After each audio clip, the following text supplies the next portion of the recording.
Hello my dears, ഇന്ന് നമുക്ക് നിങ്ങളുടെ റിലേഷൻഷിപ്പ് ബേസ് ചെയ്ത് നോക്കാം. ഈ ഒരു സമയത്ത് നിങ്ങളുടെ റിലേഷൻഷിപ്പിനെ കുറിച്ച് അല്ലെങ്കിൽ നിങ്ങളുടെ വ്യക്തിയെക്കുറിച്ച് യൂണിവേഴ്സ് എന്താണ് നിങ്ങൾക്ക് തരുന്ന മെസ്സേജ് എന്ന് നമുക്ക് അറിയാൻ ശ്രമിക്കാം.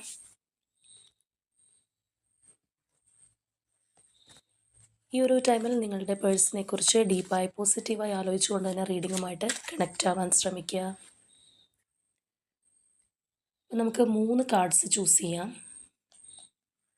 Card number 1, card number 2 and card number 3. ഈ 3 കാർഡ്സിൽ നിന്ന് ഒരു കാർഡ് നിങ്ങൾ തിരഞ്ഞെടുക്കുക.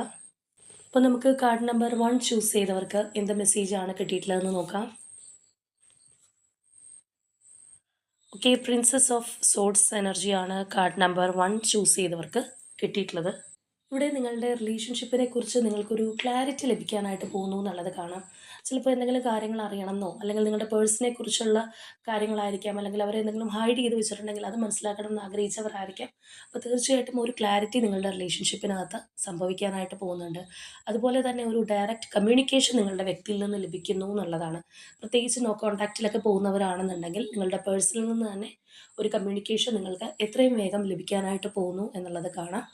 അതുപോലെ തന്നെ ചിലവരെങ്കിലും വളരെ ഓവർ തിങ്കിങ് ആയിട്ട് അല്ലെങ്കിൽ റിലേഷൻഷിപ്പിനെ കുറിച്ച് വളരെ ഡീപ്പായിട്ട് എപ്പോഴും ചിന്തിച്ചുകൊണ്ടിരിക്കുന്ന വ്യക്തികളാണെന്നുണ്ടെങ്കിൽ അത് മാറ്റിവെക്കാനുള്ള ഒരു യൂണിവേഴ്സിൻ്റെ അഡ്വൈസും കൂടി നമുക്കിവിടെ കാണാം. ഇനി നമുക്ക് കാർഡ് നമ്പർ 2 ചൂസ് ചെയ്തവർക്ക് എന്താണ് ലഭിച്ചിട്ടുള്ളതെന്ന് നോക്കാം.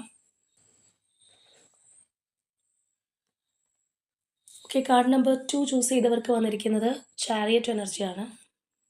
ഇവിടെ വളരെ ഫാസ്റ്റ് മൂവിങ് ആയിട്ടുള്ള ഒരു എനർജിയാണ് നമുക്ക് കാണാൻ കഴിയുന്നത്. നിലവിൽ നിങ്ങളുടെ റിലേഷൻഷിപ്പിൽ തടസ്സമായിട്ട് നിൽക്കുന്ന ആ ഒരു കാര്യം എന്താണോ അതിനെ ഓവർകം ചെയ്യാനായിട്ട് സാധിക്കുന്നു എന്നുള്ളതാണ് ഇവിടെ നമുക്ക് യൂണിവേഴ്സ് കാണിച്ചു തരുന്ന മെസ്സേജ്. അതുപോലെ തന്നെ നിങ്ങളോ നിങ്ങളുടെ പേഴ്സണോ വളരെ ഈഗോയിസ്റ്റിക് ആയിട്ടുള്ള ഒരു നേച്ചറിൽ ഉള്ള വ്യക്തികളാണ്, അല്ലെങ്കിൽ റിലേഷൻഷിപ്പിൽ അത് കാണിക്കുന്നുണ്ടെങ്കിൽ തീർച്ചയായിട്ടും അത് മാറ്റി വയ്ക്കുക എന്നുള്ളൊരു അഡ്വൈസ് കൂടി നമുക്ക് കാണാം. ഇനി നമുക്ക് ഫൈനലി കാർഡ് നമ്പർ 3 ചൂസ് ചെയ്തവർക്ക് എന്താണ് കിട്ടിയിട്ടുള്ളത് നോക്കാം. ഇവിടെ നമുക്ക് കാണാൻ കഴിയുന്നത് ഈസ് ഓഫ് സോഡ്സ് എനർജിയാണ്.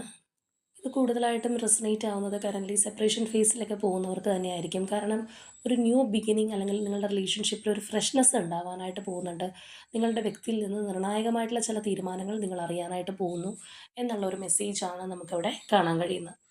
അപ്പോൾ നിങ്ങൾ തിരഞ്ഞെടുത്ത പൈൽ ഏതാണെന്നുള്ളത് കമൻറ്റ് ചെയ്യുക. നിങ്ങളുടെ റിലേഷൻഷിപ്പിൽ ഈ ഒരു പോസിറ്റിവിറ്റി അക്സെപ്റ്റ് ചെയ്യുന്നതിനായിട്ട് യൂണിവേഴ്സിനോട് ഈ ഒരു എനർജി ക്ലെയിം ചെയ്യുക.